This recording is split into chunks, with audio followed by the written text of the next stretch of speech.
ভাইয়ের আমার, আপনারা জানেন এবং বুঝেন আমরা কি জন্য ময়দানে আছি। খুব ছোট্ট কথা বোঝার চেষ্টা করবেন।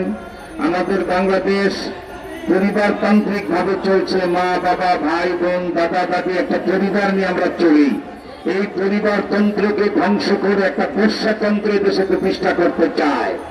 ডক্টর ইউনূস সাহেবকে আমরা একটা কথাই বলবো, 3 কথায় হাসিনার পতন হয়ে গেছে। রাজাকারের নাতি পুতি, ঠিক কিনা বলেন? এই 3 কথার পরে হাসিনার ছুটি হয়ে গেছে, বিদায় হয়ে গেছে।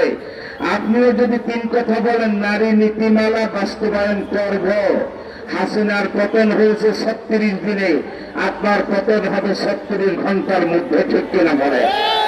তাই আপনাকে বলি, আপনি আল্লাহর রাস্তায় নারী নীতিমালা প্রত্যাখ্যান করুন। এটাকে আপনি ছেড়ে দেন।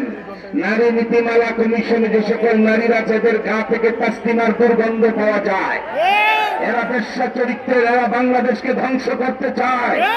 আগামীকালের সমাবেশ থেকে দরকার হয়ে এদেরকে